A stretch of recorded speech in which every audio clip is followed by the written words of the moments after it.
Mari kita berdoa.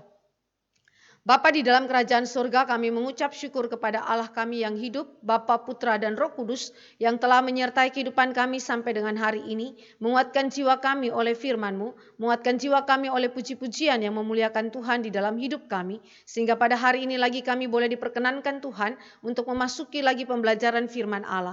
Biarlah Roh Kristus kembali lagi menyertai kami, memimpin hati dan pikiran kami, dan memberikan kepada kami anugerah firman, sehingga oleh anugerah inilah kami dikuatkan iman kami untuk tetap memandang kepada Kristus, pribadi yang telah menebus kami, pribadi yang telah memberikan firman bagi kami untuk mempertumbuhkan iman kami. Terima kasih Bapa di surga, kami serahkan waktu ke depan hanya di dalam nama Tuhan Yesus Kristus, kiranya Engkau yang memimpinnya. Amin. Mari kita membaca bagian firman Tuhan di dalam kitab Ulangan pasal yang ke-18. Ulangan pasal yang ke-18. Kita baca ayat yang ke-9 sampai dengan ayat yang ke-22. Ulangan 18 ayat 9 sampai dengan ayat yang ke-22. Kita baca ayat-ayat ini. Apabila engkau sudah masuk ke negeri yang diberikan kepadamu oleh Tuhan Allahmu, maka janganlah engkau belajar berlaku sesuai dengan kekejian yang dilakukan bangsa-bangsa itu. Di antaramu janganlah didapati seorang pun yang mempersembahkan anaknya laki-laki atau anaknya perempuan sebagai korban dalam api. Ataupun seorang yang menjadi petenung, seorang peramal, seorang penelaah, seorang penyihir, seorang pemantra, ataupun seorang yang bertanya kepada arwah atau kepada roh peramal atau yang meminta petunjuk kepada orang-orang mati. Sebab setiap orang yang melakukan hal-hal ini adalah kekejian bagi Tuhan, dan oleh karena kekejian inilah Tuhan Allahmu menghalau mereka dari hadapanmu. Haruslah engkau hidup dengan tidak bercela di hadapan Tuhan Allahmu. Sebab bangsa-bangsa yang daerahnya akan kau duduki ini mendengarkan kepada peramal atau petenung. Tetapi engkau ini tidak diizinkan Tuhan Allahmu melakukan yang demikian. Seorang nabi dari tengah-tengahmu, dari antara saudara-saudaramu sama seperti aku akan dibangkitkan bagimu oleh Tuhan Allahmu. Dialah yang harus kamu dengarkan. Tepat seperti yang kamu minta dahulu kepada Tuhan Allahmu di Gunung Horeb pada hari perkumpulan dengan berkata, tidak mau aku mendengar lagi suara Tuhan Allahku, dan api yang besar ini tidak mau aku melihatnya lagi supaya jangan aku mati. Lalu berkatalah Tuhan kepadaku, apa yang dikatakan mereka itu baik. Seorang nabi akan kubangkitkan bagi mereka dari antara saudara mereka, seperti engkau ini. Aku akan menaruh firmanku dalam mulutnya, dan ia akan mengatakan kepada mereka segala yang kuperintahkan kepadanya. Orang yang tidak mendengarkan segala firmanku yang akan diucapkan nabi itu demi namaku, daripadanya akan kutuntut pertanggungjawaban. Tetapi seorang nabi yang terlalu berani untuk mengucapkan demi namaku perkataan yang tidak kuperintahkan untuk dikatakan olehnya, atau yang berkata demi nama Allah lain, nabi itu harus mati. Jika sekiranya kamu berkata dalam hatimu, bagaimanakah kami mengetahui perkataan yang tidak difirmankan Tuhan? Apabila seorang nabi berkata demi nama Tuhan dan perkataannya itu tidak terjadi dan tidak sampai, maka itulah perkataan yang tidak difirmankan Tuhan. Dengan terlalu berani nabi itu telah mengatakannya, maka janganlah gentar kepadanya. Demikian pembacaan firman Tuhan. Ibu-ibu yang dikasihi oleh Tuhan Yesus Kristus, mari kita mulai melihat 2 poin besar yang akan kita renungkan bersama di bawah subtema Musa kedua, yaitu Musa dan kenabian perjanjian lama, dan kemudian Kristus sebagai Musa kedua. Kita lihat 2 poin besar ini di dalam pembahasan pada hari ini. Mari kita mulai melihat Musa dan kenabian perjanjian lama. Saudara-saudari yang dikasihi oleh Tuhan Yesus Kristus, konteks umum di dalam Ulangan 18 ayat 9 sampai dengan ayat yang ke-22 yang tadi kita baca, itu adalah konteks yang ada di dalam keterikatan dengan pasal 17 khususnya ayat 14 sampai dengan ayat yang ke-20, lalu Ulangan 18 ayat 1 sampai yang ke-8. Mengenai apa itu? Mengenai penetapan 3 jabatan mesianik dalam perjanjian lama. Jadi di dalam pembahasan Ulangan 18 ayat 9 sampai ayat yang ke-22, saudara tidak boleh pisahkan dari Ulangan 17 ayat 14 sampai 20 dan Ulangan 18 ayat 1 sampai dengan ayat yang ke-8. Mengenai 3 jabatan mesianik di dalam perjanjian lama. Apa saja itu? Di dalam Ulangan 17 ayat 14 sampai yang ke-20 berbicara mengenai jabatan raja. Di dalam kitab-kitab sebelumnya, Kejadian sampai dengan kitab Bilangan tidak dibicarakan mengenai jabatan raja. Tetapi kitab Ulangan 17 ayat 14 sampai ayat yang ke-20 berbicara mengenai jabatan mesianik, yaitu raja, ya, yang dibuat sebagai lembaga di dalam kehidupan Israel. Sehingga ini memberikan persiapan kepada apa yang terjadi di dalam 1 Samuel 8 ayat 5 ketika orang Israel ingin mengangkat raja atas mereka sama seperti bangsa-bangsa yang lain, maka itu sudah diantisipasi di dalam Ulangan 17 ayat 14 sampai dengan ayat yang ke-20. Apa yang seharusnya seorang itu lakukan ketika raja diangkat, dan kemudian kewajiban-kewajiban apa yang akan diberikan kepada rakyat, ya, yang dipimpin oleh sang raja. Nah, sekarang yang kedua, kita melihat jabatan daripada Mesias adalah imam. Di dalam Ulangan 18 ayat 1 sampai ayat yang ke-8 dibicarakan mengenai keimaman, yang sebenarnya juga sudah dibicarakan dalam Keluaran 29 dan Imamat 8. Tetapi ini semacam pengulangan saja untuk dibicarakan kepada generasi yang baru bahwa ada jabatan Mesias yang telah dilembagakan di dalam suatu bangsa, yaitu Israel. Saudara perhatikan, ada pembedaan masa pre-Mosaik dengan masa di dalam zaman Musa.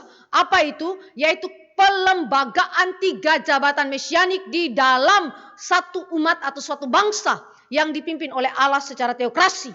Sedangkan sebelum Musa atau pre-Mosaik tidak ada pelembagaan 3 jabatan ini. Tetapi bukan berarti bahwa 3 jabatan ini belum berfungsi. 3 jabatan ini bahkan sudah berfungsi sebelum Adam dan Hawa itu jatuh dalam dosa.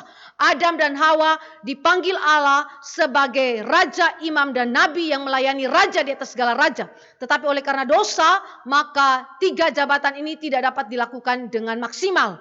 Tetapi kemudian 3 jabatan ini dilembagakan, ya, dilembagakan di dalam zaman Musa, walaupun tidak dijabat oleh satu orang, tetapi dibagi-bagi, ya, kepada beberapa orang yang memimpin, yang dipilih oleh Allah. Ketiga, Ulangan 18 ayat 15 sampai dengan ayat yang ke-22 yang kita baca khususnya ini adalah mengenai jabatan nabi, ya, jabatan nabi. Saudara yang dikasih oleh Tuhan Yesus Kristus, jadi 3 jabatan ini adalah milik daripada Mesias.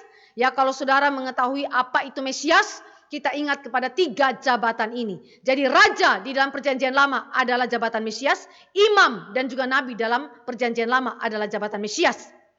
Nah, di dalam kata Ibrani Mesiak, ya, itu berarti yang diurapi dari kata masak, yaitu mengurapi, yang memiliki 3 arti penting untuk saudara dan saya ingat baik-baik hal ini. Yang pertama adalah ketika istilah Mesias itu digunakan, itu berbicara mengenai pemilihan atas seseorang untuk menduduki jabatan tertentu, yaitu jabatan Mesias, raja, imam, dan nabi. Jadi kata Mesias tidak diperuntukkan kepada jabatan yang lain, kepada jabatan politik dalam hal ini misalnya hakim-hakim yang lain, tetapi saudara ini berbicara kepada raja, imam, dan nabi. Walaupun di dalam masa transisi antara Yosua menuju kepada zaman monarki ada zaman hakim-hakim. Nah, saudara yang dikasih oleh Tuhan Yesus Kristus, jadi sekali lagi saya mau menekankan mengenai Mesias berbicara mengenai pemilihan atas 3 jabatan ini untuk mereka itu melakukan tugas yang Allah berikan. Jadi Mesias tidak pernah diberikan kepada kaum awam yang tidak dipilih Tuhan, tetapi yang dipilih Tuhan bagi 3 jabatan ini. Ketiga, istilah Mesias juga berarti peneguhan suatu hubungan sakral dan suasana sakral yang ditimbulkan dari diri orang yang diurapi. Misalnya Musa yang diurapi Allah sebagai nabi Tuhan. Ada kekhususan yang sakral antara hubungan Musa dengan Allah, dan apa yang ada dalam relasi Musa dengan Allah itu mempengaruhi kehidupan daripada Musa dalam suasana, dalam pembawaan hidup dia, dalam kepemimpinan dia di tengah-tengah Israel. Misalnya ketika Musa berjumpa dengan Allah dan kemudian dia wajahnya itu bersinar sehingga dia harus menutupi wajahnya, dan Israel ketika melihat itu, Israel menjadi takut kepada Musa oleh karena penyertaan Allah yang begitu besar dalam kehidupan Musa. Wajah Musa itu bersinar, ya, sehingga dia harus menutupi wajahnya ketika dia berbicara kepada umat Allah. Ini berbicara mengenai suasana sakral, berbicara mengenai hubungan yang sakral yang terlihat di dalam kepemimpinan daripada hidup Musa, sehingga orang-orang yang diurapi Allah tidak boleh sembarangan saudara memperlakukan mereka. Hamba-hamba Tuhan yang diurapi Allah, raja, imam, dan nabi di dalam perjanjian lama, tidak boleh saudara dan saya sebagai hamba-hamba Tuhan, sebagai juga kaum awam jemaat itu memperlakukan mereka dengan cara yang sembarangan. Karena apa? Karena ada hubungan yang sakral dan suasana sakral yang Allah berikan kepada mereka. Contoh yang lain misalnya Daud. Ketika Daud itu dikejar-kejar oleh Saul karena dituduh sebagai orang yang tidak setia kepada Saul, lalu kemudian Daud menjadi buronan dan ada kesempatan di mana Saul itu dibunuh mati oleh Daud dan semua para pengikut daripada Daud sudah meminta Daud untuk membunuh Saul. Tetapi Daud tidak membunuh Saul. Kenapa? Karena dia takut kepada Allah. Karena Saul sekalipun telah ditolak Allah sebagai raja, dia adalah orang yang pernah diurapi Allah melalui Nabi Samuel. Sehingga Daud tidak berani untuk menyentuh tangannya itu membunuh Saul. Bahkan ketika dia memotong punca jubah daripada Saul, jantungnya itu berdegup dengan kencang. Kenapa? Karena dia tahu dia sedang menyentuh orang yang diurapi oleh Allah. Walaupun konteksnya adalah Saul telah ditolak Allah sebagai raja. Dengan demikian saudara, Daud menyadari ada satu hubungan yang sakral dan suasana sakral yang Allah itu berikan kepada setiap orang yang diurapinya untuk menjabat 3 jabatan daripada Mesias. Ketiga, Mesias, istilah ini berarti mengacu kepada pencurahan Roh Kudus kepada orang yang diurapi, yang disimbolkan dengan minyak urapan.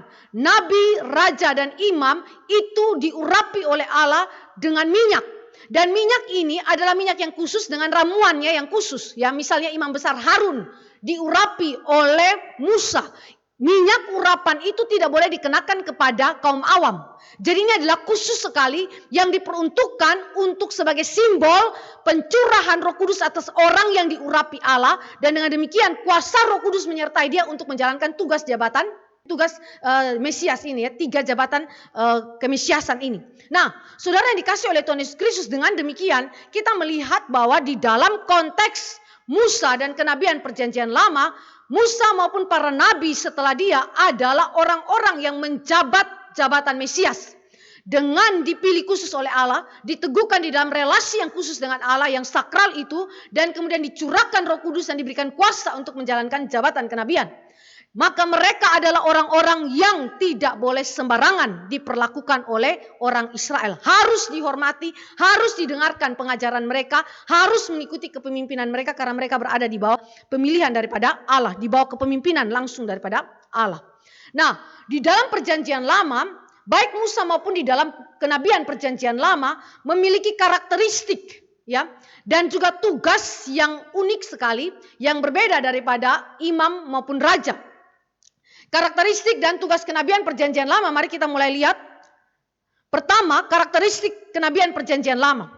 Saudara yang dikasih oleh Tuhan Yesus Kristus, di dalam Keluaran 7 ayat 1, Ulangan pasal 18 ya, ayat yang ke-20, dan kemudian Kisah Para Rasul 7 ayat yang ke-37, di situ saudara dan saya menemukan bahwa karakteristik Nabi perjanjian lama adalah harus diutus atau dipilih Allah. Harus diutus atau dipilih Allah. Istilah Nabi di dalam perjanjian lama itu menggunakan 3 kata dalam bahasa Ibrani. Yang pertama itu Nabi, yang berarti seorang yang datang dengan membawa berita dari Allah kepada umatnya. Ya, seorang yang datang dengan membawa berita dari Allah kepada umatnya. Lalu kata Ibrani yang lain adalah roeh dan kose, ya, yang berarti seorang yang menerima wahyu dari Allah, terutama dalam bentuk visi atau penglihatan. Menerima wahyu dari Allah terutama dalam bentuk visi atau penglihatan. Karena itu misalnya Nabi Samuel juga disebut sebagai pelihat, ya, karena dia mendapatkan penglihatan begitu. Nah, saudara yang dikasih oleh Tuhan Yesus Kristus, kata navi dan roe juga kose itu diterjemahkan di dalam bahasa Yunani perjanjian baru. Itu adalah prophets bahasa Inggrisnya, dari bahasa Yunani profemi, yang berarti mengatakannya langsung, mengatakannya langsung. Dengan demikian, dari akar kata bahasa Ibrani maupun bahasa Yunani, kita menemukan arti nabi bahwa dia adalah seorang yang berbicara secara langsung dari Allah.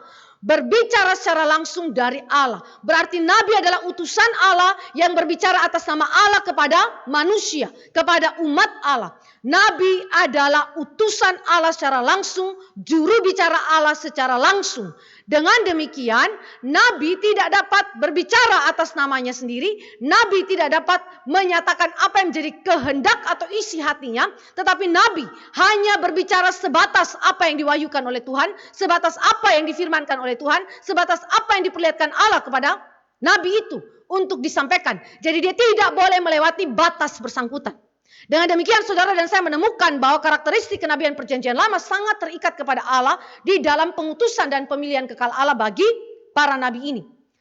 Yang kedua, kita melihat karakteristik daripada nabi perjanjian lama termasuk Musa di dalamnya adalah jabatan nabi perjanjian lama baru dimulai pada saat Allah memanggil mereka. Jadi itu berarti sebelum Allah panggil mereka, mereka tidak boleh berbicara atas nama Allah. Ya, ini adalah kalimat yang sangat penting yang ditekankan dalam Ulangan 18 ayat yang ke-20. Tidak boleh berbicara atas nama Allah kalau Allah tidak pilih dan panggil mereka untuk jadi nabi. Jadi mereka baru menjadi nabi ketika Allah panggil mereka, pilih mereka, menetapkan mereka sebagai nabi. Contoh, Amos sebagai pemungut buah ara sebelumnya, ya, dia bekerja sebagai pemungut buah ara. Jadi dia bukan seorang nabi. Sampai Allah menunjuk dia sebagai nabi, baru dia berfungsi sebagai nabi. Yehezkiel adalah seorang imam. Dia belum berfungsi sebagai nabi sampai Allah memilih dia dan menetapkan dia sebagai nabi. Di mana itu? Di Sungai Kebar, di Babel. Dan kemudian saudara juga melihat Musa misalnya, yang kita bahas pada hari ini, tidak akan menjadi seorang nabi kalau Allah tidak memberikan panggilan kepada dia di dalam Keluaran pasal yang ketiga. Dengan demikian saudara, itu berarti kita melihat bahwa jabatan nabi perjanjian lama adalah jabatan yang bersifat terbatas dan ada permulaannya. Ya, bersifat terbatas dan ada permulaannya, yaitu di dalam panggilan yang Allah berikan kepada mereka. Di dalam perjanjian lama ada orang lain yang juga menerima wahyu Allah, tetapi mereka bukan nabi. Karena itu tidak semua orang yang menerima wahyu dari Allah adalah nabi Allah. Saya contohkan ada 3 kasus misalnya. Di dalam Kejadian 20 ayat 3-4 ketika Abraham itu pindah tempat dan kemudian berjumpa dengan Raja Gerar namanya Abimelek. Lalu dia menipu kepada Raja Abimelek ini bahwa istrinya itu bukan istri tetapi saudara perempuan. Ya, kemudian Abimelek akan mengambil Sarah itu menjadi istrinya dan Allah menjumpai Abimelek, berbicara kepada Abimelek di dalam mimpi. Jadi itu berarti Abimelek mendapatkan wahyu Tuhan, bukan? Tetapi Abimelek bukan nabi. Abimelek bukan nabi. Lalu kita lihat juga di dalam konteks Firaun, ketika dia mendapatkan mimpi daripada Tuhan dan kemudian diterjemahkan mimpi itu oleh Yusuf. Firaun mendapatkan penyataan Allah, wahyu dari Allah tentang apa yang akan terjadi dalam kehidupan daripada bangsa Mesir. Tetapi Firaun bukan nabi. Di dalam konteks Daniel 2 ayat 1 dan ayat yang ke-28 mengenai mimpi yang diberikan Allah kepada Nebukadnezar. Daniel jelas berbicara kepada Nebukadnezar bahwa Allah telah menyatakan rahasia Allah kepada Nebukadnezar tentang apa yang akan terjadi di masa yang akan datang dan atas kerajaan Babel. Tetapi Nebukadnezar bukan nabi. Dengan demikian saudara dan saya menemukan bahwa beberapa orang di dalam perjanjian lama secara individual Allah memberikan wahyu kepada mereka. Tetapi sekali lagi itu bukan nabi. Bukan nabi. Jadi nabi ditentukan oleh panggilan Allah kepada mereka. Panggilan Allah adalah perintah langsung dari Allah kepada para nabi untuk menyampaikan wahyu Allah kepada manusia, kepada umat Allah. Dengan demikian saudara dan saya memperhatikan baik-baik bahwa kenabian perjanjian lama adalah kenabian yang asli karena kenabian itu berasal daripada Allah, bukan dari dirinya sendiri. Mari kita baca di dalam 2 Petrus 1 ayat yang ke-21.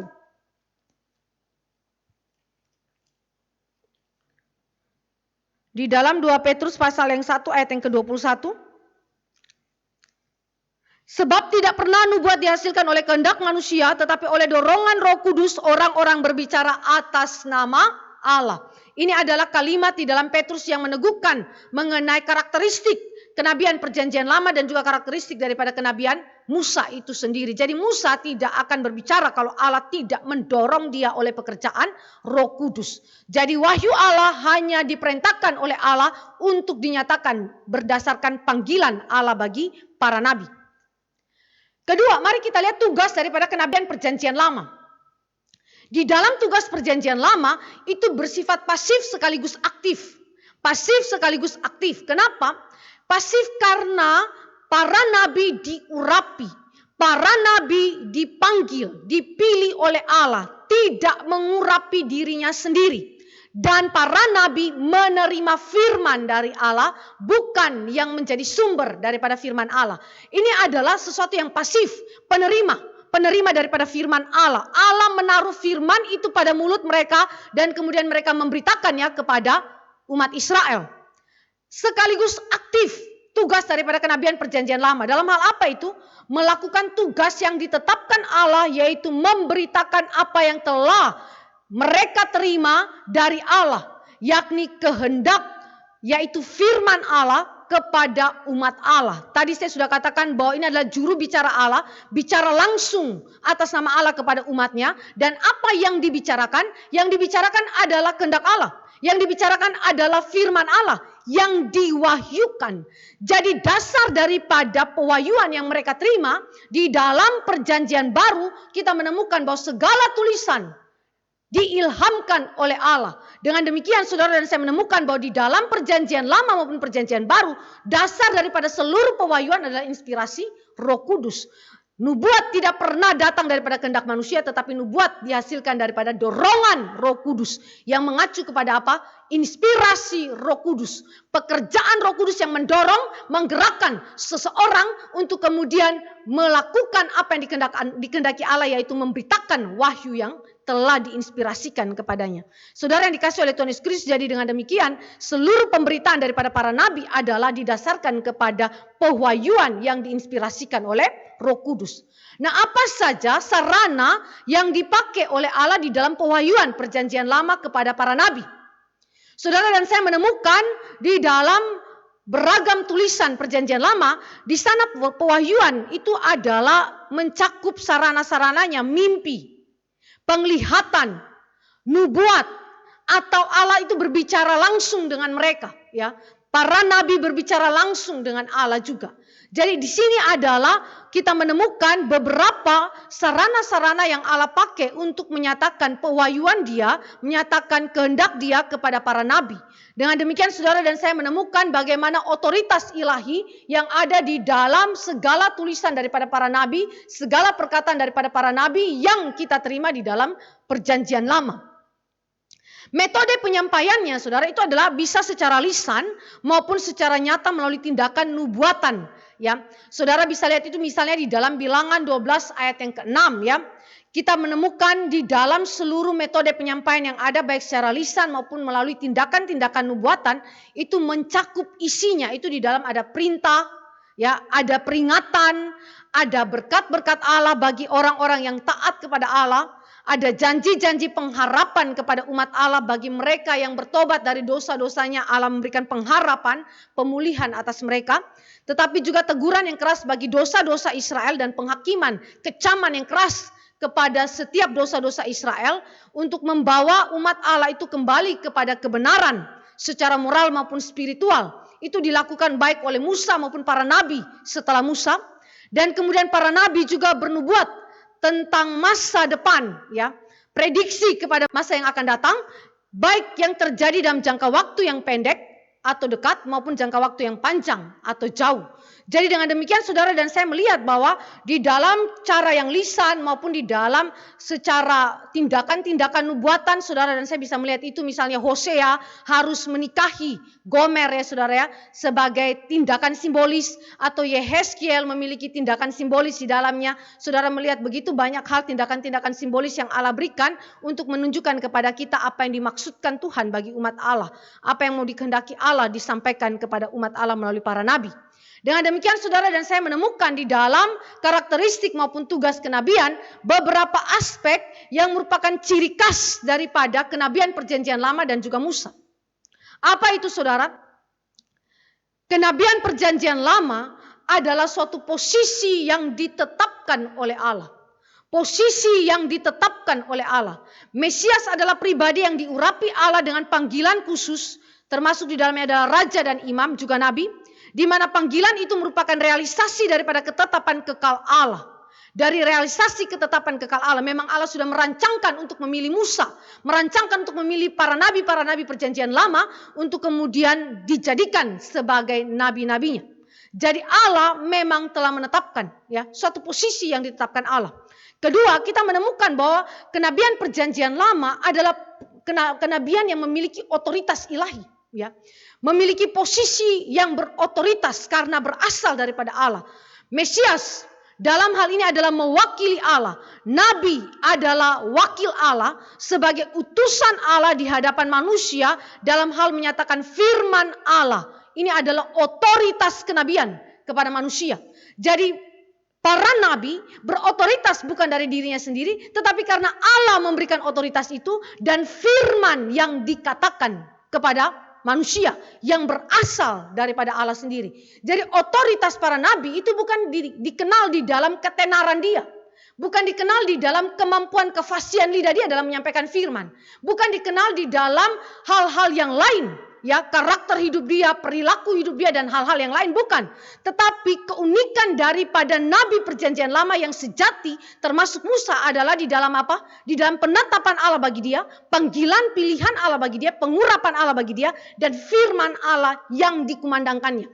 Yang berasal dari Allah yang memiliki otoritas ilahi.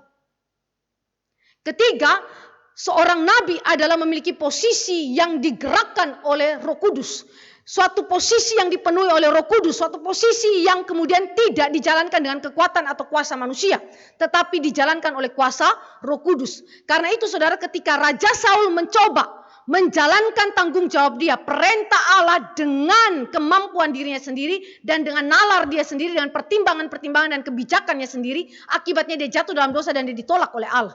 Hal-hal yang demikian saudara adalah hal yang tidak berkenan kepada Tuhan. Begitu juga Salomo, bukan? Ketika akhir masa pemerintahan dia di dalam usia dia yang tua, hati dia menyimpang daripada Tuhan karena dibelokkan oleh para istrinya yang menyembah berhala. Dan akhirnya Tuhan menghukum Salomo, bukan pada waktu itu tetapi kepada generasi selanjutnya dengan apa? Memecahkan kerajaan itu menjadi dua macam kerajaan, utara dan selatan. Dengan demikian saudara, seluruh posisi kenabian adalah seluruh posisi yang kudus di hadapan Allah, yang tidak digerakkan oleh manusia dan tidak boleh dilakukan dengan kuasa manusia, tetapi hanya digerakkan oleh Roh Kudus dan dilakukan oleh kuasa Roh Kudus semata.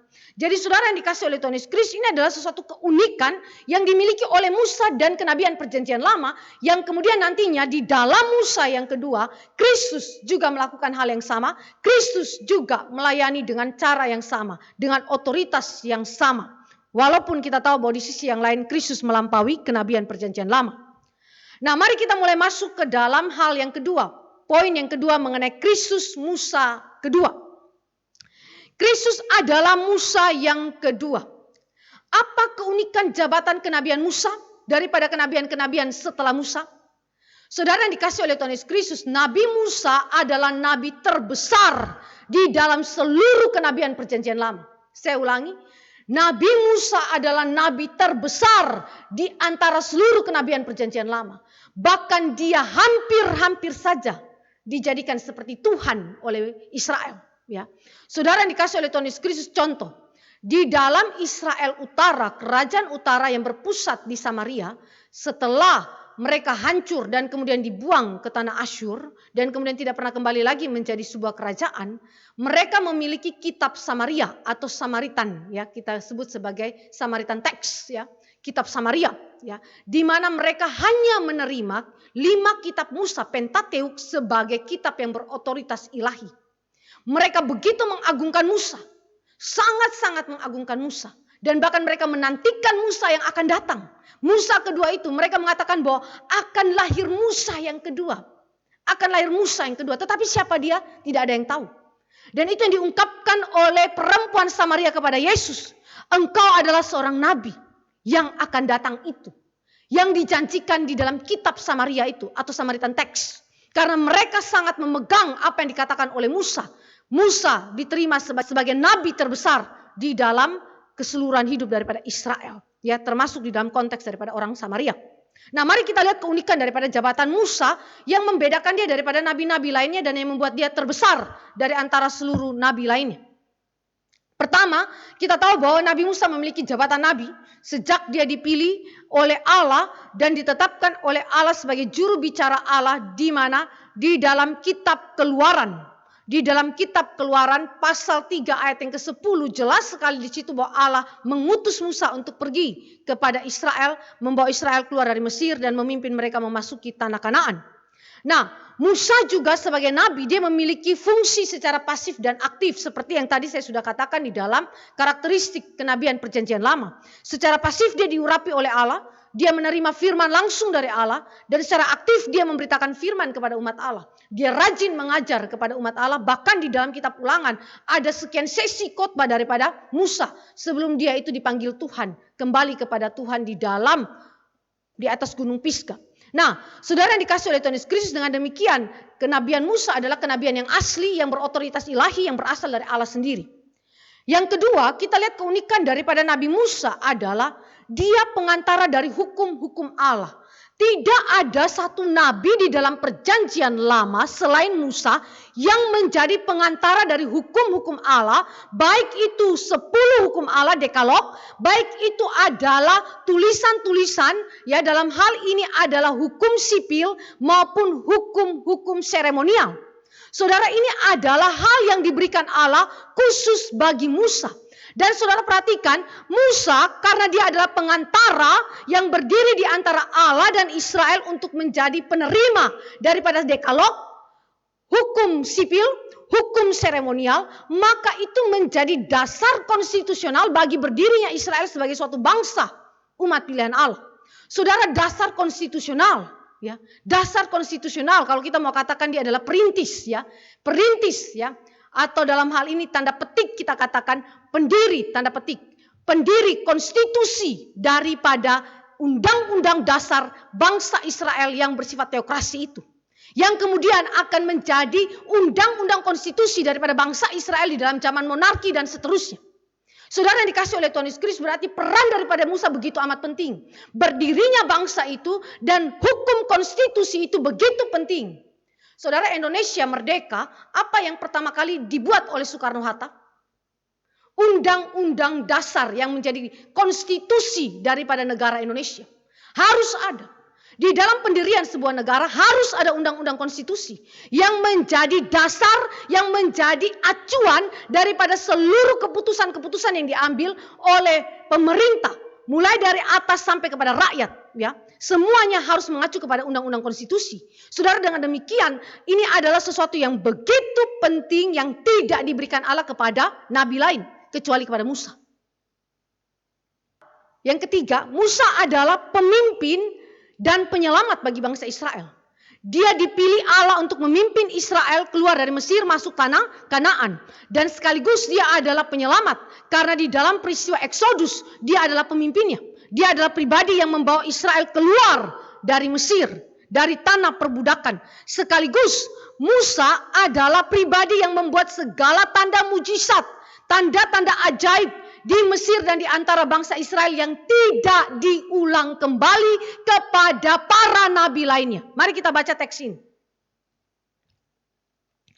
Keluaran 3 ayat yang ke-10, teks yang saya berikan referensinya. Jadi sekarang pergilah, aku mengutus engkau kepada Firaun untuk membawa umatku orang Israel keluar dari Mesir. Lalu ayat yang ke-12 dari pasal 3. Lalu firman-Nya, bukankah aku akan menyertai engkau? Inilah tanda bagimu bahwa aku yang mengutus engkau. Apabila engkau telah membawa bangsa itu keluar dari Mesir, maka kamu akan beribadah kepada Allah di gunung ini. Lalu kita lihat Ulangan 34 ayat 10 sampai ayat yang ke-12. Ulangan 34 ayat 10 sampai dengan ayat yang ke-12. Seperti Musa yang dikenal Tuhan dengan berhadapan muka, tidak ada lagi nabi yang bangkit di antara orang Israel dalam hal segala tanda dan mujizat yang dilakukannya atas perintah Tuhan di tanah Mesir terhadap Firaun dan terhadap semua pegawainya dan seluruh negerinya, dan dalam hal segala perbuatan kekuasaan dan segala kedahsyatan yang besar yang dilakukan Musa di depan seluruh orang Israel tidak akan diulang lagi kepada para nabi lainnya. Saudara perhatikan di dalam ayat 10 bagian akhir, tidak ada lagi nabi yang bangkit di antara orang Israel dengan kategori yang dijelaskan di dalam ayat 11 sampai dengan ayat yang ke-12. Dengan demikian Tuhan menunjukkan keunikan daripada Musa yang membedakan dia daripada para nabi lainnya. Para nabi lainnya tidak membawa Israel keluar daripada Mesir. Tidak kemudian membentuk Israel sebagai suatu bangsa. Walaupun memang Allah yang membentuknya melalui Musa. Saudara, orang-orang yang hidup setelah Musa, juga para nabi setelah Musa, mereka hanya menerima apa yang sudah diungkapkan oleh Musa. Apa yang sudah dibentuk di dalam zaman Musa. Mereka hanya menjadi penerus, tetapi bukan menjadi perintis. Maka Musa memiliki keunikan yang sangat-sangat beda daripada para nabi lainnya. Setia dalam segenap rumah Allah. Kita lihat di dalam Bilangan 12 ayat 7 dan Ibrani 3 ayat 2 dan ayat yang kelima. Di situ dikatakan bahwa Musa setia dalam segenap rumah Allah. Dan istilah rumah Allah ini bukan hanya mengacu kepada rumah fisik, kepada rumah atau kemah suci itu, tetapi mengacu kepada umat Allah. Rumah Allah yaitu umat Allah, bangsa Israel itu. Musa setia. Musa menjalankan seluruh apa yang diperintahkan Tuhan dengan teliti, dengan setia kepada Tuhan sampai akhir hidup Musa. Walaupun kita tahu bahwa Musa di dalam kesetiaannya kepada Allah tetap ada kecacatan di mana dia jatuh dalam dosa. Tetapi sekalipun demikian Allah memandang dia sebagai hamba yang setia. Berikutnya kita melihat bahwa keunikan daripada jabatan Musa dikatakan di dalam Keluaran 33 ayat 11, Bilangan 12 ayat 8 dan 34 ayat 10 dikatakan bahwa Musa berbicara berhadapan muka dengan Allah. Berarti Musa memiliki relasi yang begitu intim dengan Allah. Saya mau ajak kita lihat di dalam Bilangan 12 ayat 8 bagaimana Allah itu berbicara mengenai hambanya Musa yang sudah sempat kita itu renungkan mengenai dia Musa pada pembahasan kitab Bilangan. Pasal 12 ayat yang ke-8. Pasal 12 ayat yang ke-8. Berhadap-hadapan aku berbicara dengan dia. Terus terang, bukan dengan teka-teki. Dan ia memandang rupa Tuhan. Lalu di dalam ayat yang ke-6, bagian B. Jika di antara kamu ada seorang nabi, maka aku Tuhan menyatakan diriku kepadanya dalam penglihatan. Aku berbicara dengan dia di dalam mimpi. Tetapi berbeda dengan Musa, yang dimana Allah berbicara dengan dia berhadapan muka terus terang dan bukan dengan teka-teki, dan Musa memandang rupa Tuhan. Saudara yang dikasih oleh Tuhan Yesus Kristus, ini mengacu kepada relasi yang begitu intim antara Musa dan Allah.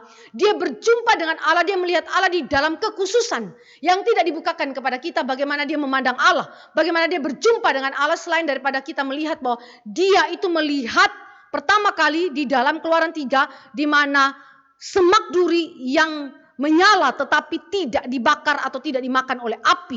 Pada waktu itu dia berjumpa dengan Allah pertama kali, tetapi kemudian di Gunung Sinai dia berjumpa dengan Allah di tengah-tengah awan yang gelap itu, yang ada petir yang sambar menyambar dilihat oleh Israel, dan Israel begitu mengerikan melihat hal itu, dan kemudian ada guru ya yang berbunyi dan begitu kencang sehingga Israel itu begitu takut, padahal itu adalah suara Allah. Tetapi Musa masuk sampai ke dalam awan yang kelam itu, berjumpa dengan Allah dan berbicara dengan Allah 40 hari 40 malam lamanya.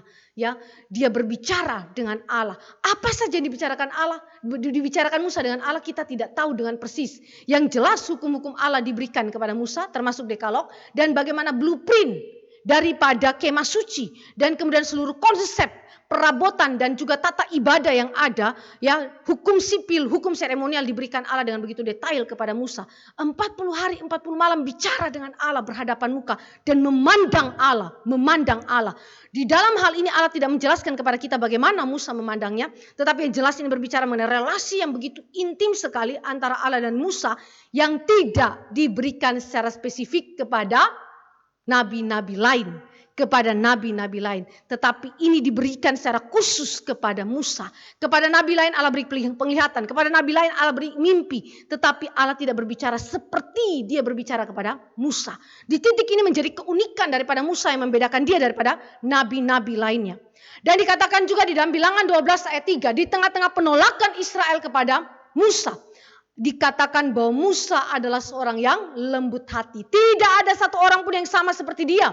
Musa adalah seorang yang lembut hati kecuali Yesus Kristus. Saudara, dia adalah nabi yang berbeda dengan nabi lainnya. Saya tidak katakan bahwa nabi-nabi yang lain tidak memiliki kesalehan-kesalehan hidup.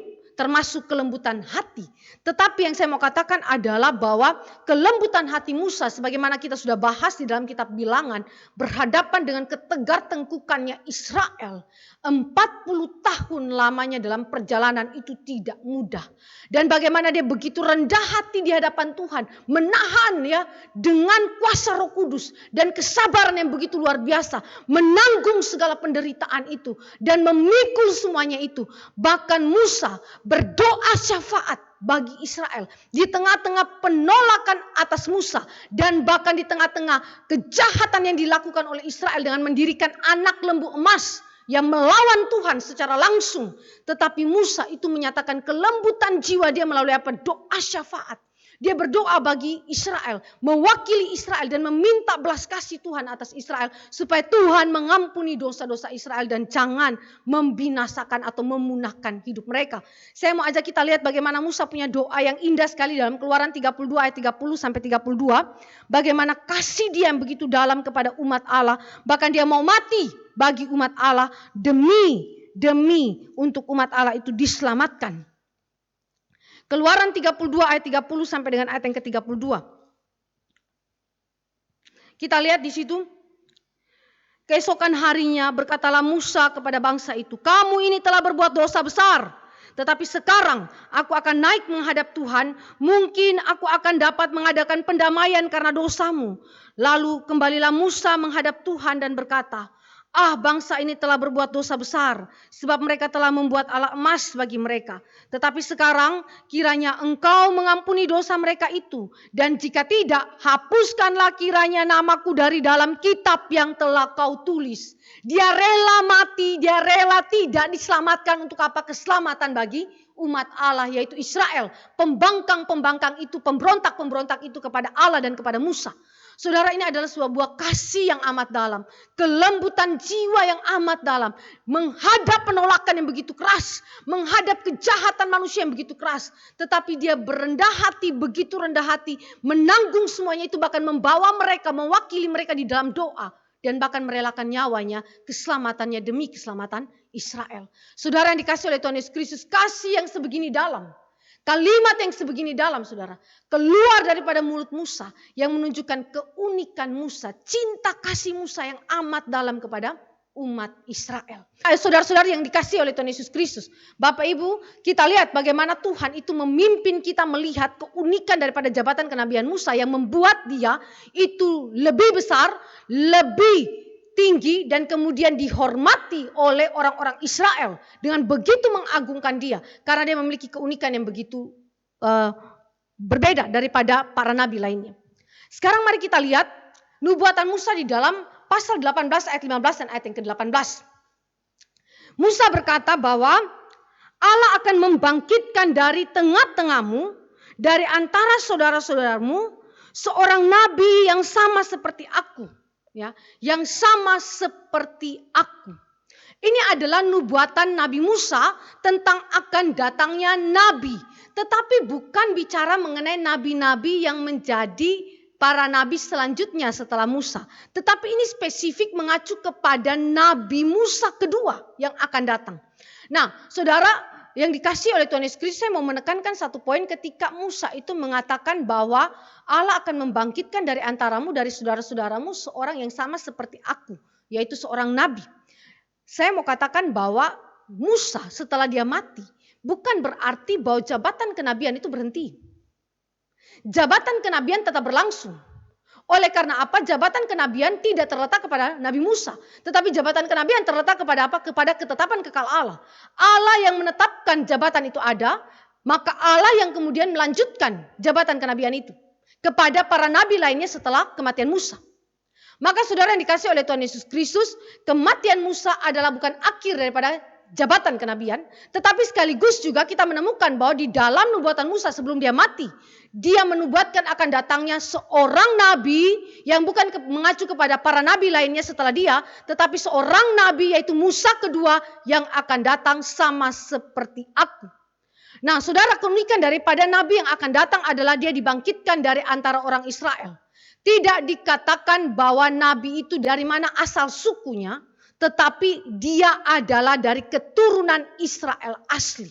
Ya, pada waktu itu belum dibukakan nabi itu dari keturunan suku yang mana. Tetapi yang jelas dia adalah keturunan Israel asli.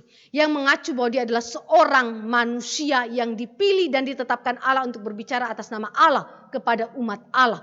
Saudara, ini adalah keinginan penggenapan daripada apa yang diminta oleh orang Israel. Kita lihat di dalam Ulangan pasal yang ke-18 ayat 16 dan ayat yang ke-17.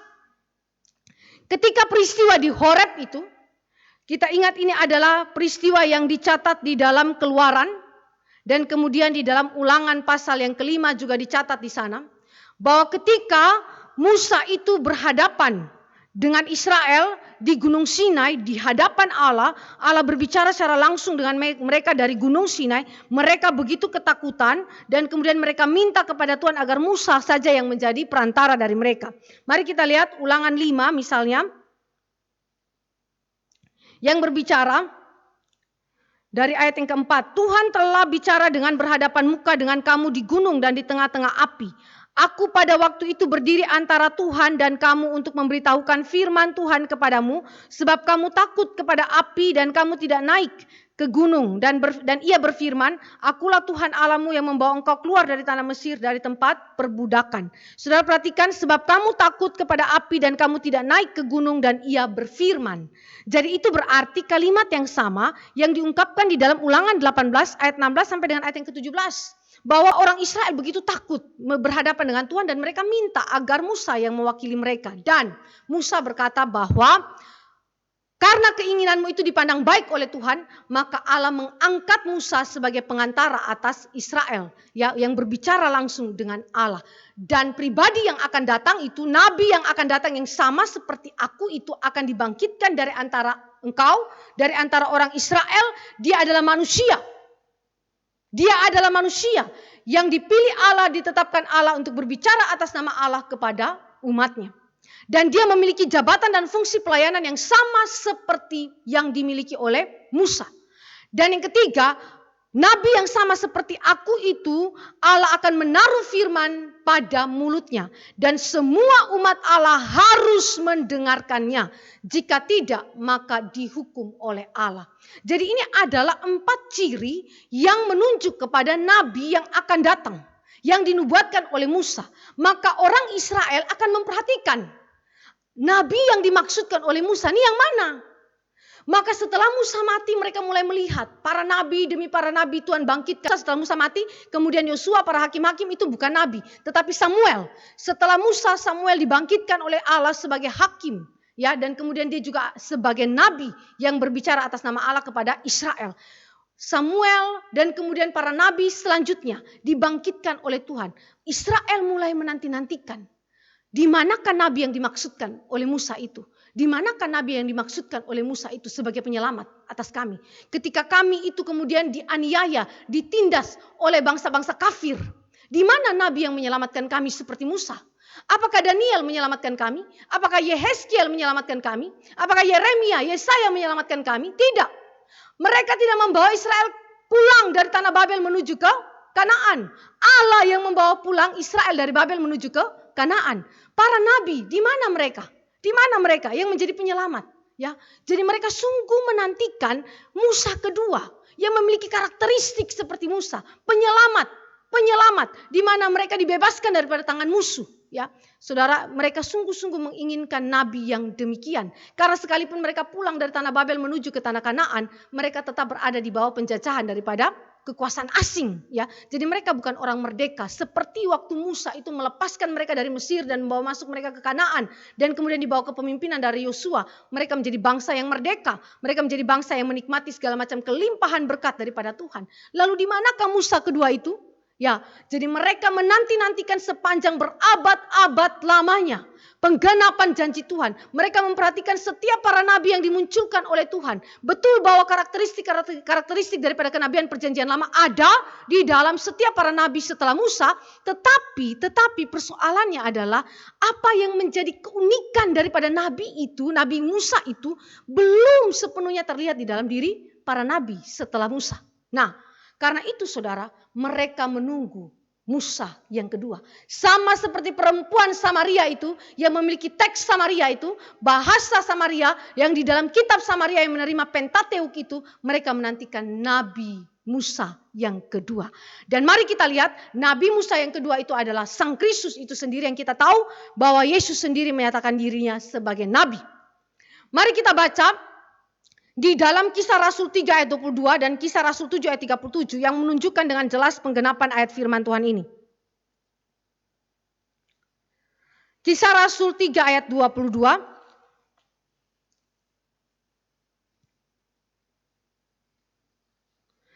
Di situ dikatakan khotbah Petrus di Serambi Salomo. Bukankah telah dikatakan Musa, Tuhan Allah akan membangkitkan bagimu seorang nabi dari antara saudara-saudaramu sama seperti aku. Dengarkanlah dia dalam segala sesuatu yang akan dikatakannya kepadamu. Jadi waktu saudara dan saya membaca hal ini, apa yang saudara pikirkan? Kutipan langsung Rasul Petrus dari Ulangan 18 ayat 15 dan ayat ke-18 yang mengacu kepada Kristus yang telah naik ke sorga dan telah menyelesaikan seluruh karya penebusan dia di muka bumi ini. Kepada dia semua orang harus mendengarkan. Kepada dia seluruh umat Allah harus mendengarkan. Lalu saudara dan saya memperhatikan di situ, dia adalah pribadi yang dibangkitkan dari antara orang Israel. Dia adalah Musa kedua dari keturunan Yehuda. Dari keturunan Yehuda pada Ulangan 18 ayat 15 dan 18 dia belum disebutkan dari keturunan yang mana, dari suku yang mana. Tetapi di dalam teks perjanjian baru jelas sekali bahwa dia dari keturunan Yehuda. Bahkan di dalam Lukas 13 dan Kisah Rasul dikatakan bahwa dia, Yesus adalah nabi. Yesus sendiri mengklaim dirinya adalah nabi. Kita lihat di dalam tulisan daripada Kisah Rasul 7 ayat 37. Kesaksian daripada Stefanus. Di situ dikatakan, Musa ini pula lah yang berkata kepada orang Israel, seorang nabi seperti aku ini akan dibangkitkan Allah bagimu dari antara saudara-saudaramu. Musa inilah yang menjadi pengantara dalam sidang jemaah di padang gurun, di antara malaikat yang berfirman kepadanya di gunung Sinai dan nenek moyang kita, dan dialah yang menerima firman-firman yang hidup untuk menyampaikannya kepada kamu. Jadi di situ Stefanus menegaskan bahwa Kristus adalah sang Nabi Musa kedua yang telah dinubuatkan oleh Musa berabad-abad yang lampau. Saudara-saudara yang dikasihi oleh Tuhan Yesus Kristus, kita menemukan di sini bahwa Allah kita adalah Allah yang setia kepada umatnya, yang memelihara kehidupan umatnya melalui firman yang diberikan melalui para nabi. Para nabi adalah utusan Allah, juru bicara Allah yang menyampaikan firman Allah, dan jabatan para nabi bergantung kepada Allah sehingga jabatan itu akan terus berlangsung dalam kehidupan umat Allah, perjanjian lama, dan kemudian digenapi dalam perjanjian baru di dalam Yesus Kristus, yang menunjukkan bahwa Allah memiliki konsentrasi kepada kehidupan umat Allah. Dalam hal apa itu? Dalam hal hidup iman mereka, yang mana firman harus diberitakan, yang mana firman yang melahirkan iman itu dan mempertumbuhkan iman harus ada dalam kehidupan umat Allah. Sehingga Allah yang sama yang telah membangkitkan Nabi Musa dan membangkitkan nabi-nabi setelah Nabi Musa adalah Allah yang sama juga yang membangkitkan nabi kedua Musa itu di dalam perjanjian baru, yaitu Kristus. Yaitu Kristus untuk apa? Memberikan firman kepada gerejanya, memberikan firman kepada Israel rohani yang baru di dalam perjanjian baru. Saudara yang dikasih oleh Tuhan Yesus Kristus, dengan demikian saudara dan saya melihat ada kontinuitas, ada kesinambungan di dalam perjanjian lama dan perjanjian baru dalam jabatan kenabian, jabatan mesianik, yaitu salah satunya adalah nabi dan juga firman yang terus berlanjut baik di dalam Israel yang lama, umat pilihan Allah yang lama, maupun di dalam Israel yang baru, gereja Tuhan yang baru yang dibentuk oleh Yesus Kristus. Kristus mengklaim dirinya adalah nabi. Lukas 13 ayat 33 sampai 34. Bahkan di hadapan perempuan Samaria itu Yesus berkata bahwa akulah dia sang Mesias yang engkau nanti-nantikan itu. Nabi adalah bagian daripada jabatan Mesias dan akulah Mesias itu. Saudara yang dikasih oleh Tuhan Yesus Kristus, dengan demikian kita menemukan bahwa Kristus tidak saja mengklaim dirinya sebagai nabi, tapi Kristus mengklaim dirinya adalah sebagai Mesias. Karena Kristus adalah istilah bahasa Yunani yang menerjemahkan istilah Ibrani Mesias, yang berarti dia yang diurapi oleh Allah. Dia yang diurapi oleh Allah. Dan dia memiliki fungsi kerja yang sama dengan perjanjian lama. Dengan para nabi perjanjian lama. Jadi di dalam hal ini saudara dan saya menemukan adanya persamaan antara Kristus dengan kenabian perjanjian lama. Kristus sama seperti Musa di dalam aspek-aspek karakteristik perjanjian lama yang dimiliki oleh para nabi. Pasif. Kenapa? Karena dia diurapi oleh Allah. Dia menerima firman langsung dari Allah. Klaim Yesus bahwa ia menerima pesan langsung dari Allah Bapa yang harus disampaikan kepada para murid dan juga kepada gereja Tuhan umat Allah perjanjian baru. Mari kita lihat Lukas 4 ayat 18a. Bahwa Yesus menyatakan bahwa dia diurapi oleh Roh Kudus. Lukas 4 ayat 18a. Di situ dikatakan, Roh Tuhan ada padaku oleh sebab ia telah mengurapi aku. Adalah kutipan dari Yesaya 61 ayat 1 sampai 2 yang mengungkapkan mengenai Roh Allah yang mengurapi Mesias yang akan datang. Yang telah bukan saja dilihat oleh Musa, tetapi juga dilihat oleh Yesaya. Diurapi oleh Roh Allah. Perhatikan, seluruh jabatan Mesias adalah jabatan yang diurapi, dipilih, ditetapkan, dibangkitkan oleh Allah itu sendiri. Dengan demikian, saudara dan saya melihat adanya keunikan daripada jabatan kenabian Yesus yang memiliki persamaan dengan kenabian perjanjian lama. Lalu kita lihat juga di dalam Kisah 10 ayat 38a yang juga mengungkapkan mengenai pengurapan Yesus. Kisah Para Rasul 10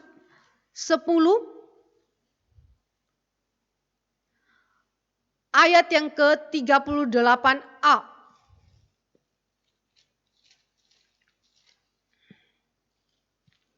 Demikian firman Tuhan,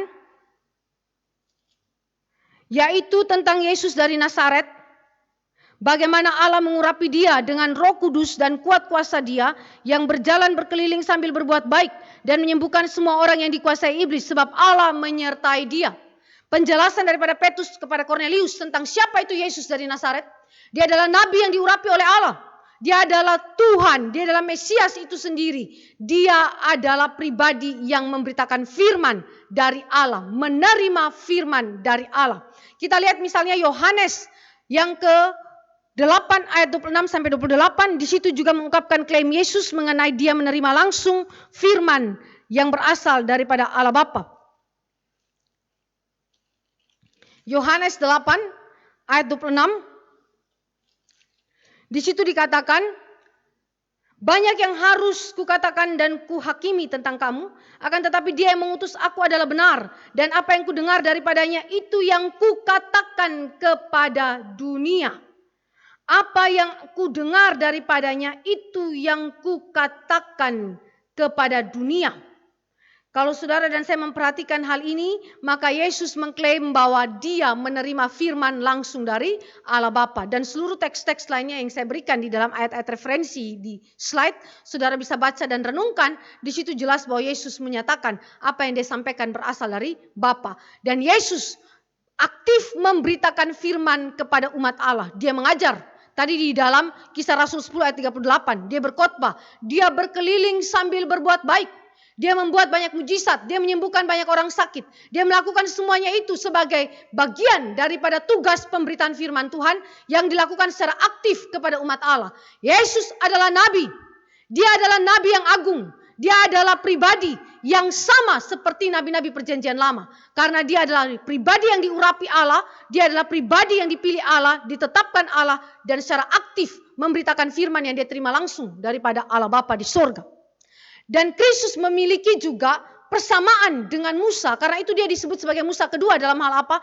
Dia menjadi pengantara dari hukum-hukum Allah. Golden rule. Di dalam Matius 5 sampai dengan Matius yang ke-7. Saudara dan saya menemukan di situ bagaimana dia naik ke atas gunung. Dan kemudian dia duduk dan dia mengajar. Ya, para murid dan juga semua orang yang hadir pada waktu itu. Dia memberitakan firman yang adalah telah disampaikan oleh Musa, tetapi dengan penafsiran yang baru. Karena apa? Karena penafsiran terhadap hukum Taurat Musa telah disalahartikan oleh para pemuka agama Yahudi. Maka Yesus mengajarkan dengan penafsiran yang baru yang diberikan kepada murid-muridnya dan juga semua orang pada waktu itu supaya mereka menerimanya di dalam konsep pikir yang berbeda daripada para pemimpin agama Yahudi. Jadi dia menetapkan, bahkan dia sendiri adalah pengantara dari hukum-hukum Allah itu yang telah dinyatakan di dalam Golden Rule, ya, hukum emas, ya, Matius 5-7, khotbah di bukit.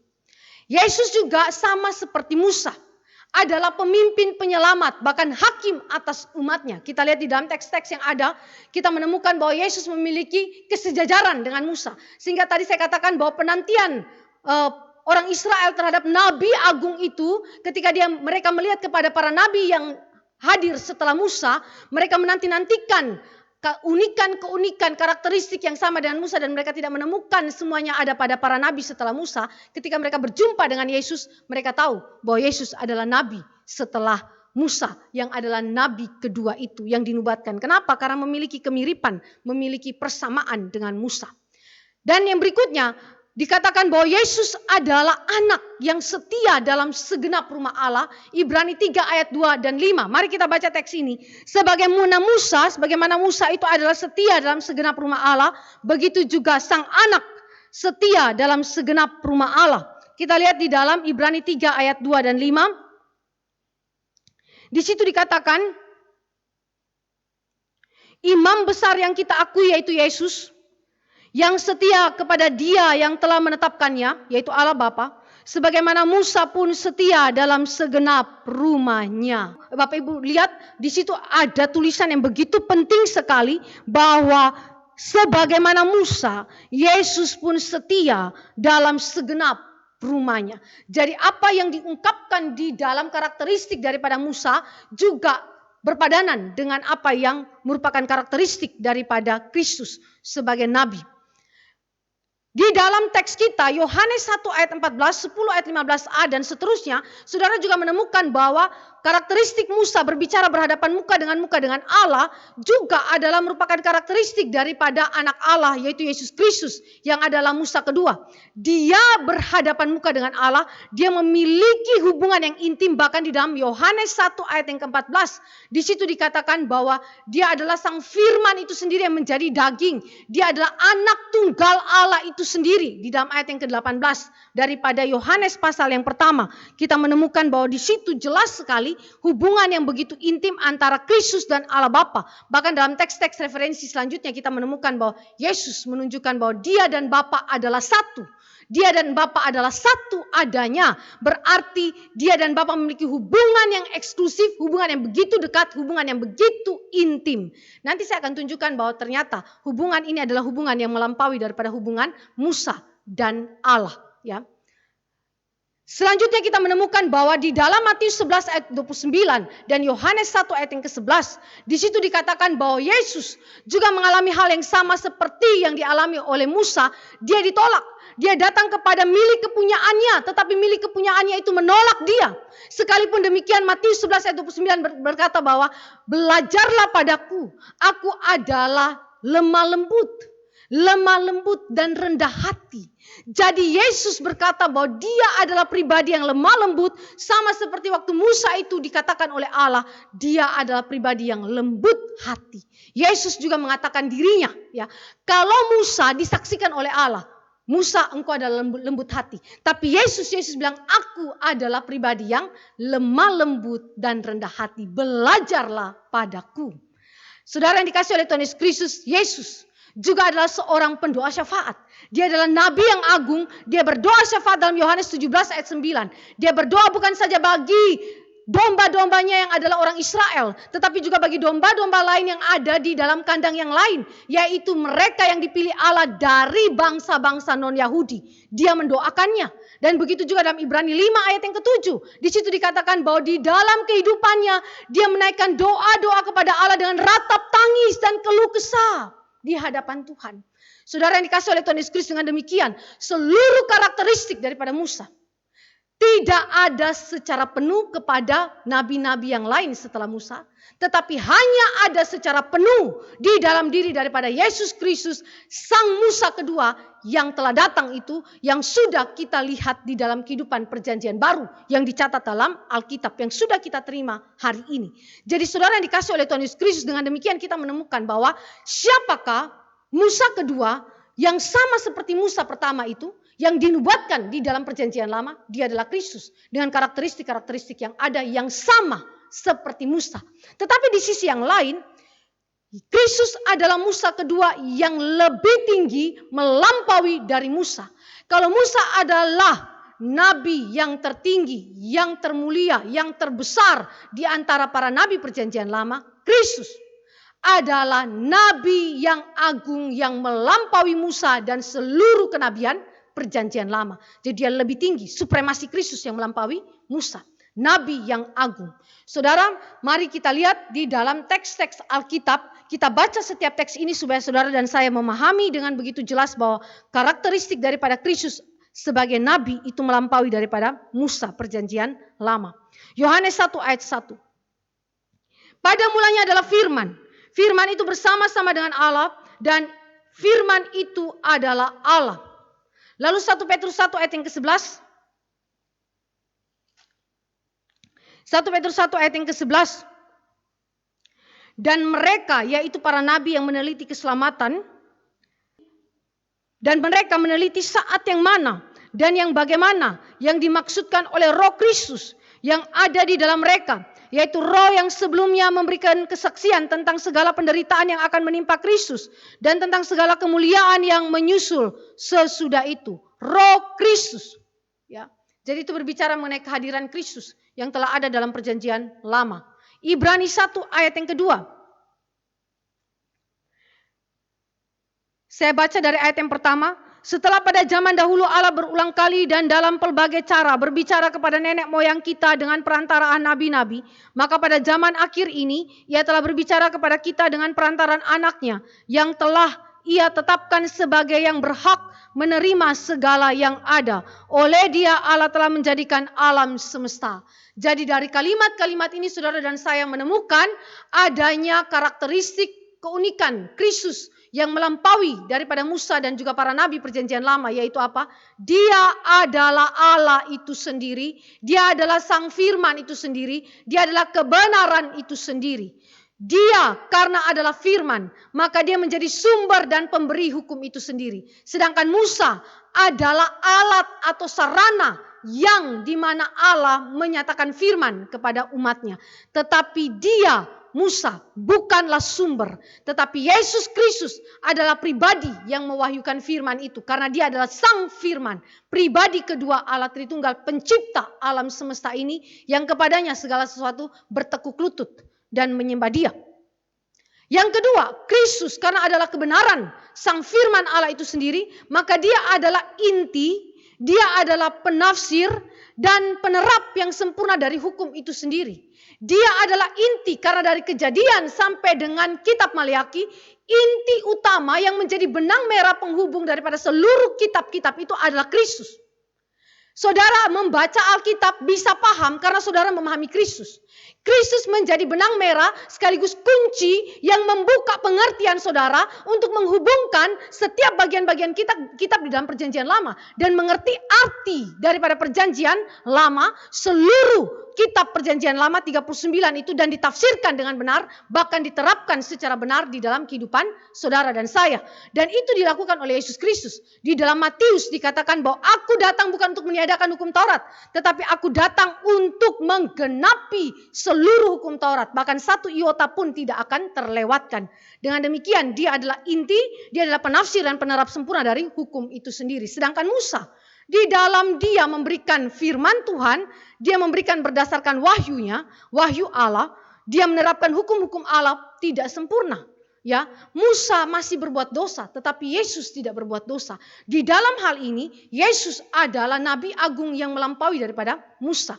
Musa buat dosa dan didisiplin oleh Allah, tetapi Yesus tidak. Maka dia adalah penafsir sekaligus penerap firman yang sempurna. Jabatan kenabian Kristus itu bersifat kekal. Kalau tadi di dalam jabatan kenabian perjanjian lama termasuk Musa, ada permulaannya. Ada permulaannya ketika Allah panggil dan kemudian ada batasan waktu yang Allah berikan kepada mereka untuk melayani. Tetapi di dalam kenabian Kristus bersifat kekal. Kenapa? Ada 3 hal yang saudara dan saya bisa temukan dalam perjanjian lama yang menunjukkan bahwa Yesus sudah melakukan tugas dia sebagai nabi sejak perjanjian lama. Bukan saja ketika dia datang ke dalam dunia ini melalui peristiwa inkarnasi baru dia melakukan tugas dia sebagai nabi, tetapi sudah sejak zaman perjanjian lama dia telah hadir dan telah memberitakan firman Allah kepada umat Allah. Mari kita lihat ada 3 bagian di dalam Alkitab yang menunjukkan kepada kita jabatan kenabian Kristus itu kekal karena sudah dimulai sejak zaman perjanjian lama. Yang pertama adalah istilah Malak Yahweh yang saya pernah sebutkan di sini di dalam konteks penyataan diri Allah. Di satu pihak berbeda dengan Yahweh, tetapi di pihak lain identik dengan Yahweh. Kita baca dalam ayat-ayat referensi itu. Ini menunjuk kepada pribadi kedua Allah Tritunggal yang berbeda dari Allah Bapa dan Allah Roh Kudus, tetapi sekaligus identik dengan Yahweh karena dia adalah Allah Yahweh. Dia adalah pribadi kedua Allah Tritunggal, sehingga dia adalah bukan manusia, bukan ciptaan, bukan malaikat biasa, tetapi dia adalah objek penyembahan. Dia adalah Yahweh itu sendiri. Dalam Kejadian 16, 18, 19 dan juga Malaikat 3 ayat 1, di situ Malak Yahweh disetarakan dengan Yahweh itu sendiri. Sehingga saudara membaca bahwa di dalam konteks Malak Yahweh berfirman. Malak Yahweh menyampaikan firman.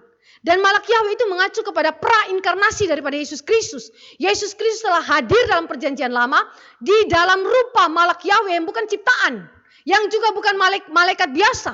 Tetapi dia adalah Allah itu sendiri karena diidentikan dengan Yahweh. Dan dia memberitakan firman. Ya. Jadi kalau dia memberitakan firman berarti fungsi kenabian sudah berlangsung. Sudah berjalan.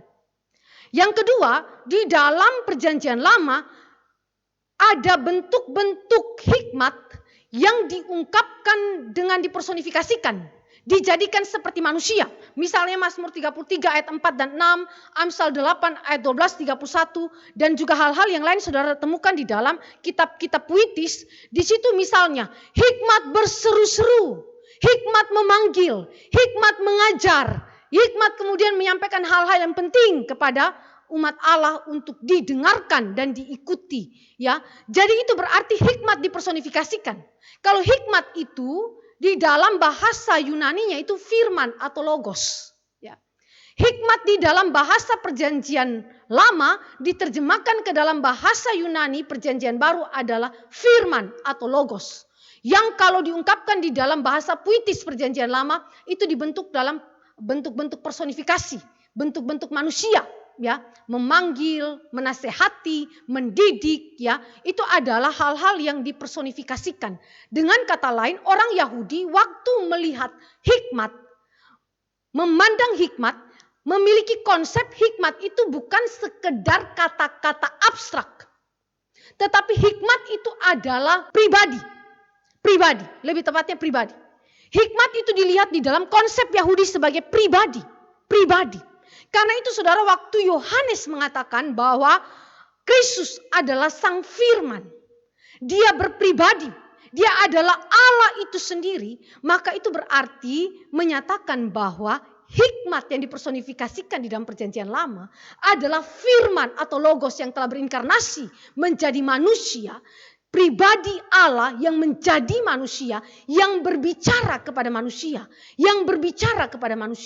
Dia adalah logos, sang Allah itu sendiri yang menjadi manusia, hikmat yang telah dipersonifikasikan, yang telah menyatakan firman di dalam perjanjian lama itu sekarang telah menjadi manusia.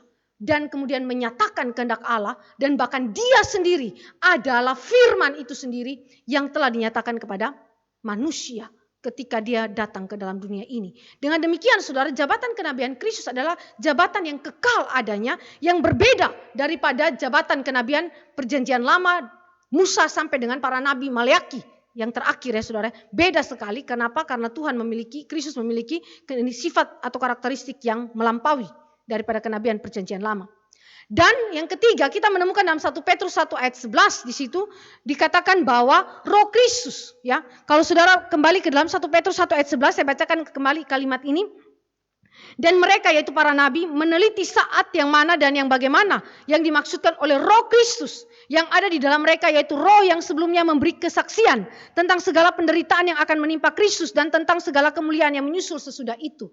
Jadi berbicara mengenai kematian dan kebangkitan Kristus dan kemudian kenaikan Kristus, perendahan dan juga pemuliaan Kristus.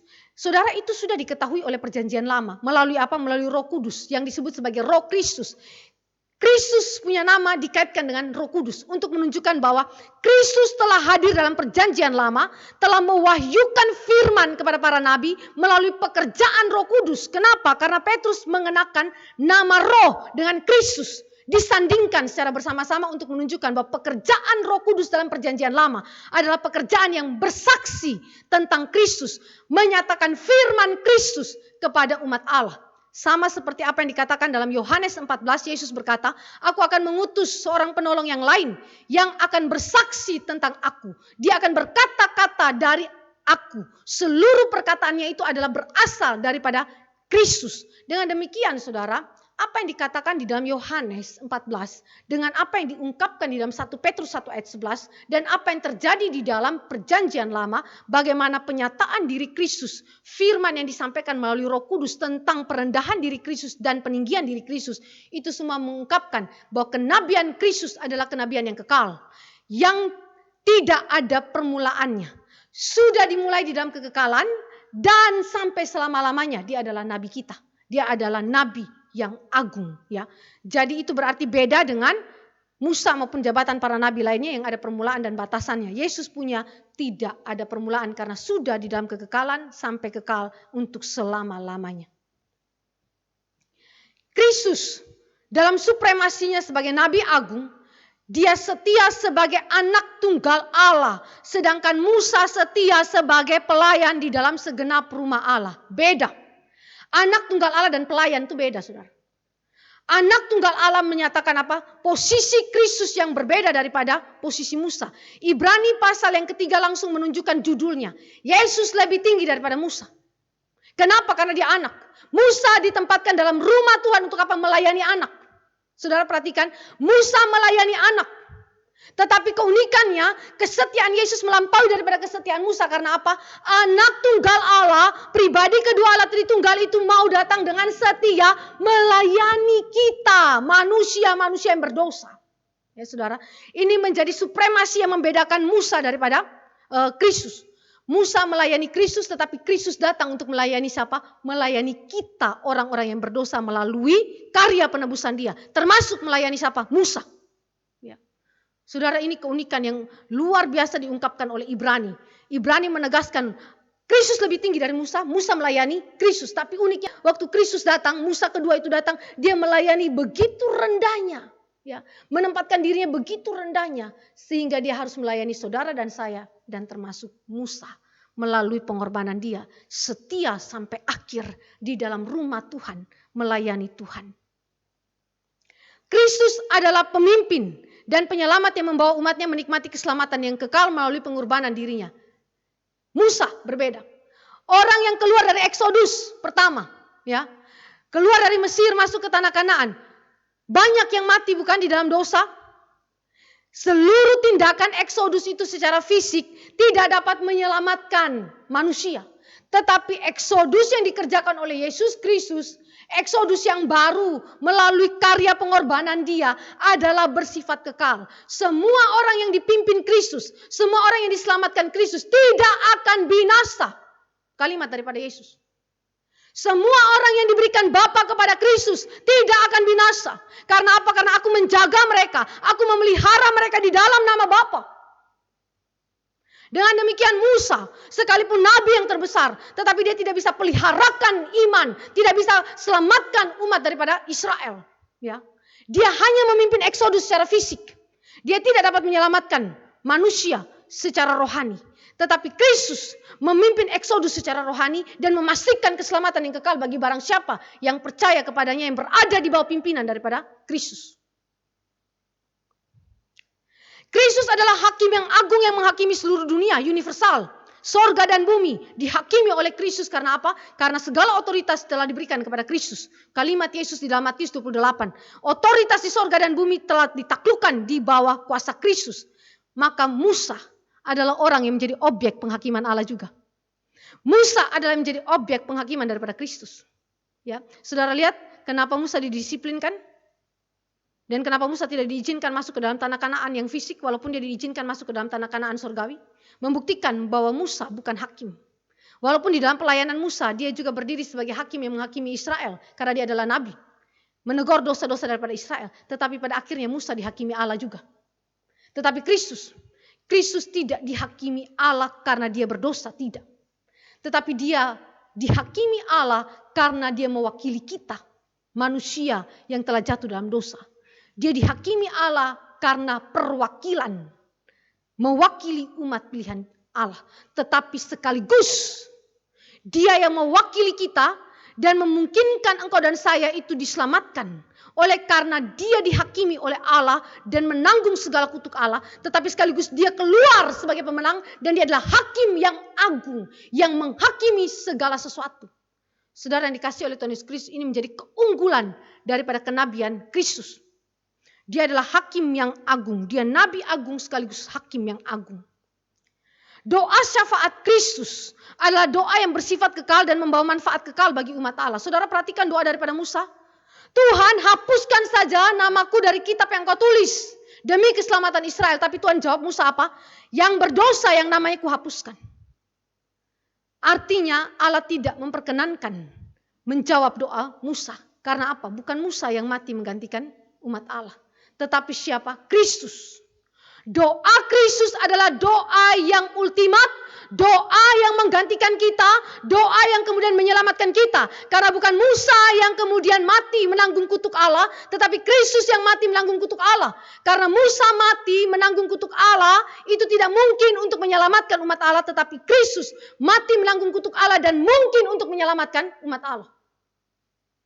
Saudara yang dikasih oleh Tuhan Yesus Kristus, ini membuat doa syafaat Kristus adalah doa yang begitu unik. Di dalam taman Getsemani, Yesus berkata, kalau boleh cawan ini lalu daripadaku.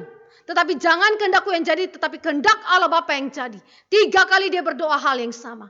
Dan kehendak Bapa terjadi atas Kristus. Yaitu apa? Dia yang dikutuk. Neraka itu harus ditanggung oleh Kristus.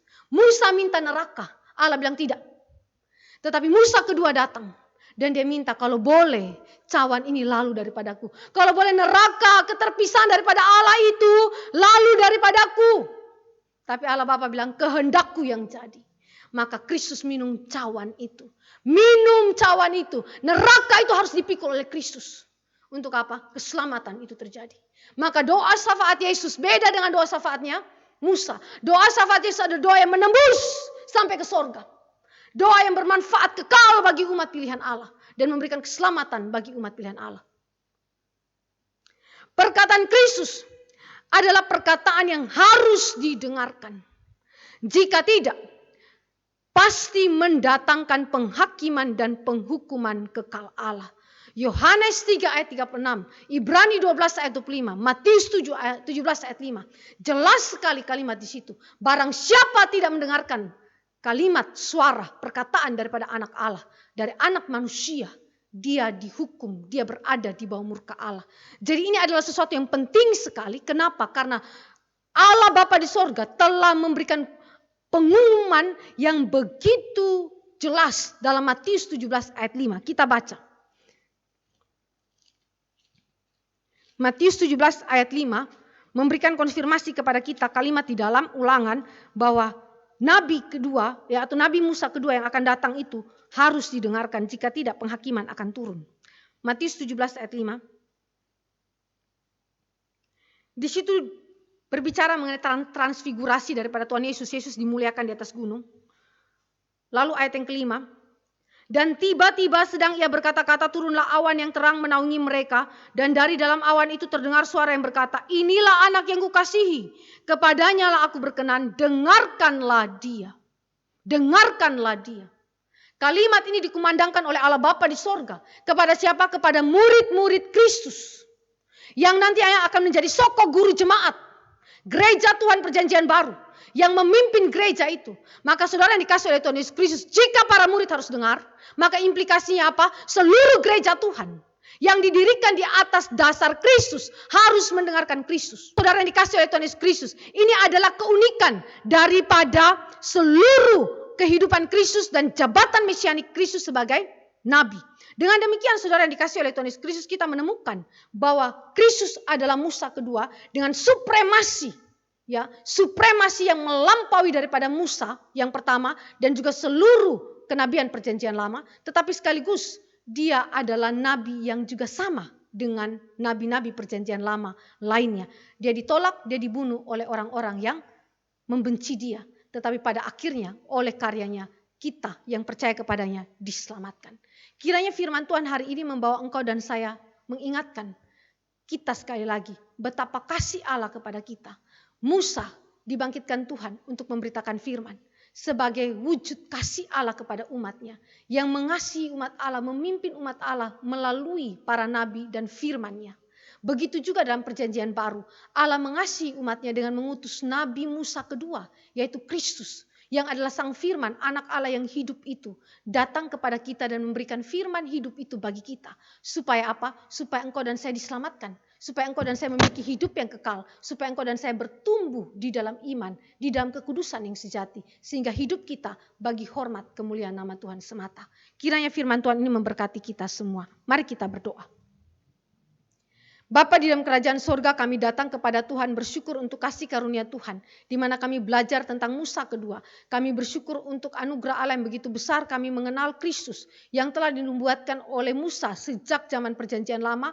Bahkan Kristus telah bekerja memberitakan firman sejak perjanjian lama bagi setiap umat Allah.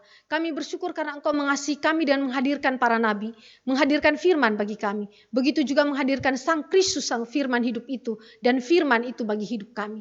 Kiranya kami menghormati Tuhan, menghargai firman dan pemberian-pemberian Tuhan ini bagi kami, supaya kami semakin lagi mengasihi Tuhan, hidup di dalam firman dan dipimpin oleh firman bagi kemuliaan Tuhan.